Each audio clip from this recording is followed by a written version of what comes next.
arrogance in white linen, and a piano that became the battleground of dignity.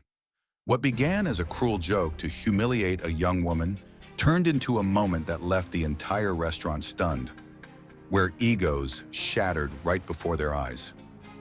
It was a damp Friday night in Raleigh, North Carolina. Outside, the drizzle shimmered under neon lights. Inside La Fontaine restaurant, candlelight reflected off crystal glasses, and the clinking of cutlery against porcelain plates formed a rhythm of artificial elegance. Alara, a 25-year-old waitress with brown skin and neatly braided hair, moved silently between snow-white tablecloths, expertly balancing a tray of drinks. Her cream-colored uniform was clean, but couldn't hide the fatigue of long shifts. She didn't belong here, and everyone knew it. Some guests glanced at her, eyes unashamedly judging. Being a server suits her. Alara was used to these cold stares. As a woman of color in a place designed for platinum white cards, she had learned the art of quiet endurance. But inside, she carried more than just drinks. She held music no one had yet heard. Sounds stifled by bills, responsibility, and prejudice. The door swung open. Leonard Hawthorne entered like a gust of arrogant power. A CEO of a sprawling real estate empire, he was notorious not only for his wealth, but for his habit of humiliating others for sport. Tonight, he was accompanied by a few young businessmen, faces flushed with alcohol and entitlement. His stride seemed to split the air. He didn't see Alara as a person, but as a prop. From the moment he laid eyes on her, Leonard tilted his head with a smirk, the kind of look that came from a man used to paying people into silence. Alara handed him the menu with calm professionalism. She'd dealt with men like him before, but tonight something felt different. The air seemed heavier. Alara, sounds like an artist's name, he said evenly, his voice pitched just loud enough for everyone at the table to hear. I imagine you once dreamed of the stage, or perhaps you've come to see waiting tables as a kind of performance? A few chuckles followed, not loud but sharp as blades. The kind of laugh people give when they've just heard a perfectly crafted insult. She smiled lightly. I know how to listen, sir. The truth was, Alara could play music. She played like she breathed. She grew up in a poor neighborhood of Florence, South Carolina, where black children were shoved into stereotypes before they even learned to read. The out-of-tune piano at church was her only freedom. Her mother, a nurse who worked endless night shifts, used to say, "You don't have to be the best, just don't be the one who gives up." Alara never gave up, but dreams of music school faded as scholarships didn't come, and the whisper of "black isn't right for Mozart" haunted every local competition. Back at La Fontaine, Leonard wasn't finished. After downing another glass of wine, he raised his voice. I hear there's a piano in the corner. Should our lovely waitress prove her name isn't just for washing glasses? No one spoke. No one objected. No one saw anything wrong. Silence was complicity in racism. Alara stood still for a moment. Her eyes scanned the room, catching curious, disdainful, indifferent looks. She knew that if she walked away, people would say she was scared. If she accepted, they'd expect her to fail. The unexpected remark made her falter for a second, but she kept her calm expression, nodded politely, and turned to continue her orders. She ignored the sly grin Leonard gave his friend, unaware that his eyes were still locked onto her like a predator stalking prey. But Leonard wasn't just watching. He was orchestrating a dark performance with Alara as the unwitting star. The restaurant buzzed with clinking glasses and soft laughter, but for Alara, it all began to blur. She felt Leonard's presence like a thin veil of smoke, silent but suffocating. Alara had served all kinds of guests, demanding, arrogant, rude. But Leonard was different. His cruelty was calculated, his gaze laced with entitled dominance. When the appetizers were served, Leonard launched into a self-congratulatory speech. He spoke of billion-dollar deals, of life-changing signatures, and occasionally dropped remarks like, "Such a shame that some folks choose to serve tables instead of learning to control their destiny." His voice wasn't directed at anyone specifically, but everyone nearby knew who he meant. Ilara's co-workers exchanged glances but said nothing. They'd seen too many moments like this, and they knew the cost of challenging power. Ilara tried to ignore it, but when she returned to the table with a bottle of red wine, Leonard looked up and said loudly, drowning out the music and chatter, "Tell me, Ilara, aside from carrying drinks, what else can you do? A young girl like you must have dreamed of something bigger once?" The question didn't just stop her, it froze the space around his table. Ilara hesitated. His words weren't a question, they were a trap wrapped in class and color mockery. I play piano sometimes," she murmured, hoping the conversation would die. Leonard's eyes lit up. A crooked grin spread across his wine-flushed face. "Piano, huh? That's wonderful. A hidden artist among us. Why not show us, right here and now?" Ilara froze. The air seemed to crystallize. She could feel the gazes closing in on her, a black woman standing in a sea of white faces, being pushed to perform like an exhibit. "Oh no. I'm here to work," she replied, struggling to keep her voice steady. Leonard laughed out loud. His voice wasn't just loud, it was calculated to draw attention. "Oh, come now, the piano is right there. Don't tell me you're shy. A real talent knows how to seize the moment. Or, are you only good at talking?" His friends burst out laughing, but there was no friendliness in those laughs, only cruelty. They weren't curious about Ilara's talent. They were eager to witness a public collapse. Ilara felt her legs turn to stone. Leonard's eyes pinned her in place, joined by dozens of others. A silent execution without a blade. I really shouldn't," she murmured, eyes scanning for a nod of support. But no one spoke, not even those who had once heard her play. Leonard leaned back, sipping his scotch, and sneered. "I see. All talk, no courage. Pity.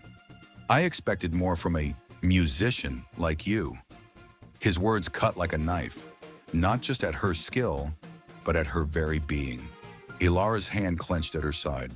Her breath grew heavier. Her mother's voice echoed in her head.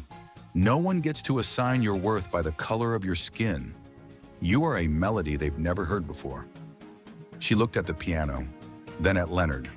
The spotlight hit his face directly, exposing every inch of smug entitlement. "All right," Ilara said softly but firmly. "I'll play." The room fell into an uncanny silence.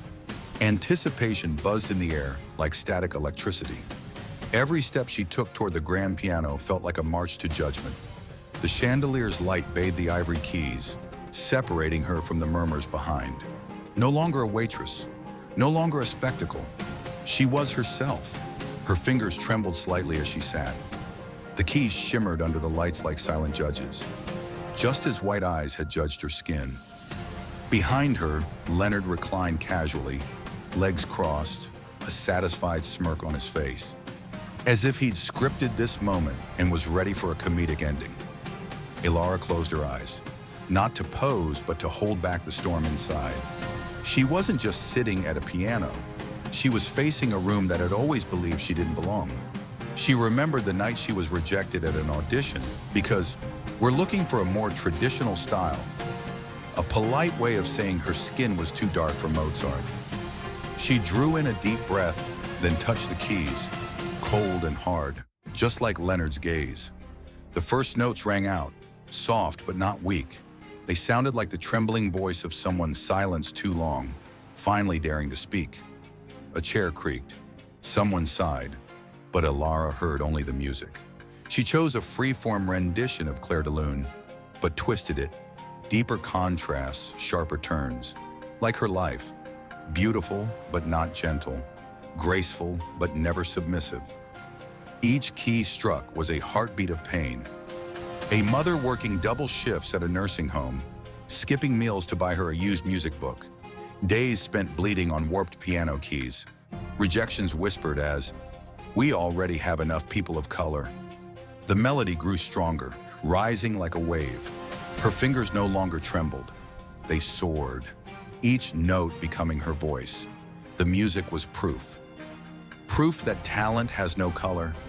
Proof that she wasn't just a waitress in a whitewashed room. She was an artist, whether they recognized it or not. The entire restaurant was frozen. No conversation. No clinking glasses. Even the doorman near the entrance seemed to stop breathing. Even Leonard, the ever-casual puppet master, had gone silent. His face, for the first time that night, was unreadable. The music surged, fierce and raw, like Ilara was tearing open her chest and casting her heart across the keys. There was no line between her and the music. She wasn't performing, she was declaring.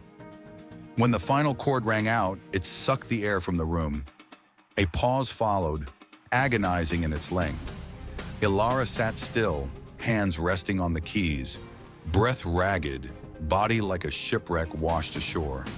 Then suddenly, a single clap broke the silence like a gunshot. Then another, then a third, until the room erupted. People stood. Some who had earlier wrinkled their noses at the sight of a black waitress now clapped until their palms stung.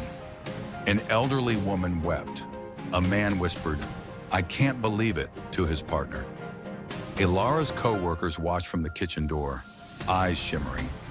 Leonard remained seated. No more smirks, no more smugness. He raised his hands and clapped lightly, but no one noticed. His applause drowned in the tidal wave of admiration. Ilara didn't need to look at him. She had already won, without striking a single blow. She stood. Her knees still trembled, but her spine stood tall, like the backbone of every black woman ever forced to stay silent but refused to bow. She looked around, and for the first time that night, she saw it. They no longer looked at her as a waitress. She nodded gently, not from pride but relief, because tonight she had spoken her truth in the only language she knew better than anyone else. But then, as if something unfinished still lingered, she turned to face Leonard. He was still at the table, hands folded, half his face shadowed by the light, stripped of the confidence he wore like armor. That arrogant smile, the weapon he used to dominate every room, was gone. His face was a mix of stiffness, paleness, shame, as if he were wrestling between two urges, to admit he was wrong or cling to the dignity of a white man used to being right. "Ah," Leonard finally spoke. His voice was too loud, an attempt to push away the suffocating silence. "That was unexpected." He gave a dry laugh, soulless. "I suppose real talent comes from the most unlikely places." No one laughed. His friends exchanged awkward glances, unsure whether to smile or avoid Ilara's gaze. Because they all knew his words weren't a compliment.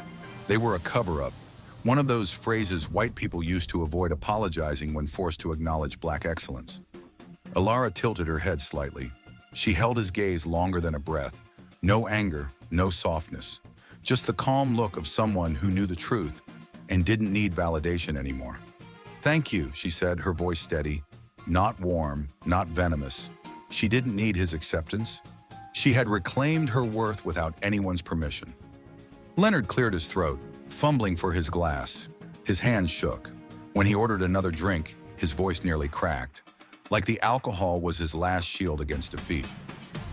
You really do have a gift," he muttered, eyes avoiding hers. His words sounded more like an apology to himself. Ilara just nodded. "Everyone has a gift," she replied, still looking at him. "It's how you use it, either to lift others or push them down. That's the choice." A ripple of silence swept the room again, not out of fear, but because the line between arrogance and truth had been torn wide open. Leonard shifted, his aura of dominance now a paper-thin disguise. Some guests returned to their meals, but the atmosphere had shifted. No one saw Ilara as the black waitress anymore. They saw her as proof that no one fits into a box unless you let them. Ilara stepped away from the piano, feeling the weight of truth click back into place. She moved through the room not with pride, but with purpose, as if every step carried the memory of those before her, people of color once silenced. Her co-workers watched her go, their eyes holding more than admiration. They held respect. Leonard's table stayed quiet. Those who had once smirked now averted their eyes in silence. As Ilara returned to her duties, something inside her had shifted. Not in appearance, but in freedom. She served like every other night, but this time, every thank you, every nod from a guest wasn't pity, it was reverence. An elderly woman with pearl earrings gently took her hand. "You reminded me that grace doesn't come from background. It comes from presence." A white man whispered, eyes sincere, "You taught us a lesson, without ever preaching a word." When Ilara brought the bill to Leonard's table, he looked up, tense. "You've proven your point. No need to emphasize it further." Ilara paused, meeting his eyes. "I was never trying to prove anything to you. I just wanted to play." For the first time that night, Leonard had no reply. His wine glass trembled in his hand. He signed the bill without meeting her gaze. As Ilara turned to leave, one of the younger men at the table, less tangled in power games, leaned toward her and said quietly, "You were amazing. Thank you for not staying silent." Ilara smiled, a smile that said everything. She never needed to shout to prove her worth. She just needed to be heard. And what about you? What dream are you holding back, out of fear or doubt?